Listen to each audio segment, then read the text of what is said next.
Welcome. In front of me is a CUBOT J5, and today I'll show you a couple tweaks and tricks that you can do on this device. Now, starting off, we're going to begin with the show and hide password option. So what will allow you to do, if that's, for instance, I'm going to showcase it.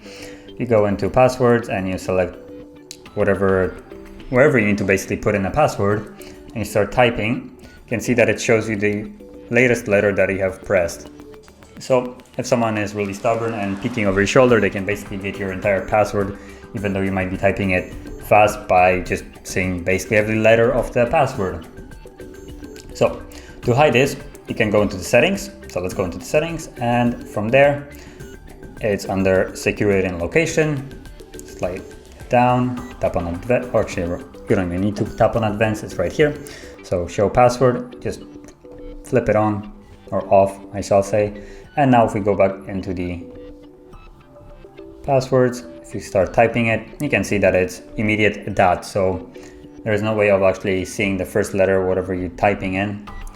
And the only way now is to basically see it through the letter that you have been pressing. But if you're typing quick, that might be a little bit more difficult than actually seeing it pop up right there. So a nice little security feature. Then moving on, we're gonna go into a little bit of a simple one, but kind of hidden, which will be the split screen. Now, the best way to probably use it is, for instance, with YouTube, I would say. So if you launch YouTube, just mute so there's nothing interrupting. You can tap on done and close this. And for instance, you want to browse the web while listening to some music on YouTube. So all you need to do, let me just also launch, for instance, browser, so it's easily accessible. And now if I go into the recent apps, like so, and whatever first window you select to be a split screen is going to be the one that is going to be on top. So if I select YouTube first, all you need to do is tap on the icon, and then you get the pop-up right here, split screen. You tap on it, and then you get to choose another app from the recent that you want to split screen this along with.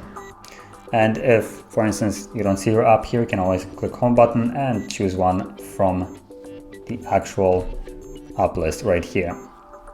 So I said I'm going to use Chrome, so let's select that. And you can see it's kind of minimizing, and then you can, on the bigger devices, I believe you can resize it a little bit more. Here, it's just smack down in the middle.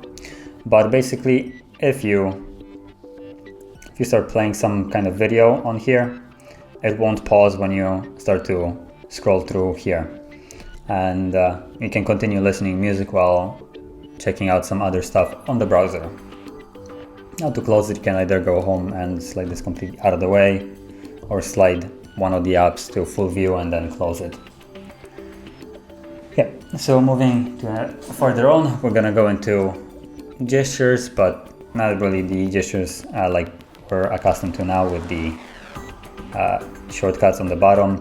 It's more of kind of simpler one, which for instance is double press power button to launch camera, like so.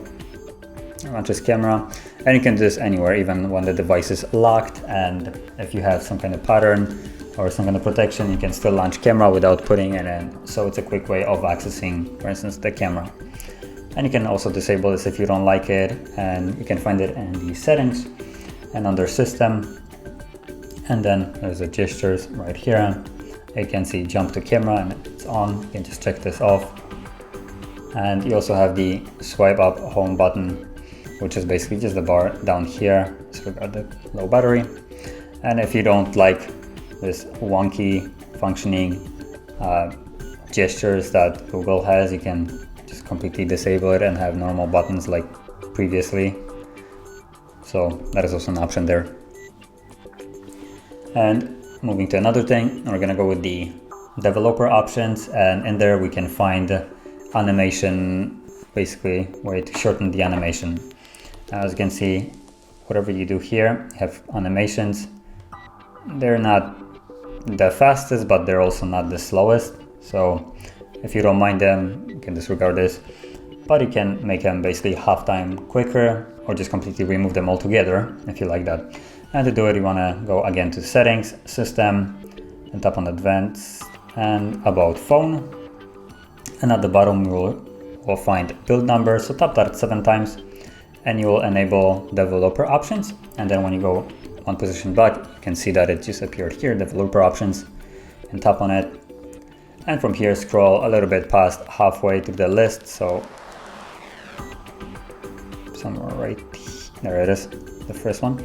So there it is, window animation scale, or transition animation scale, and animation duration scale. Now each one of them corresponds to kind of a different part of animation. For instance, the window animation scale corresponds to this kind of window right here, and how fast it is animated. Now I can change this to, for instance, times 10, just to give you a drastic idea of how it will look. Or I can just completely disable this, and then it will be immediate. There's no more animation behind it, it just snaps in and out. Now you can see a little bit of an animation maybe from a shadow, that is part of a different animation, so you can basically turn off all of them. And when you go, for instance, to home screen, there's no more animation of opening up recent, sliding, any kind of like zooming in, out. It just all snaps in and out of view. And it just kind of improves a little bit in the aspect of how quick you can access parts of the phone. And that would be everything that I wanted to share. And if you found any of these tweaks and tricks helpful, don't forget to hit like, subscribe, and thanks for watching.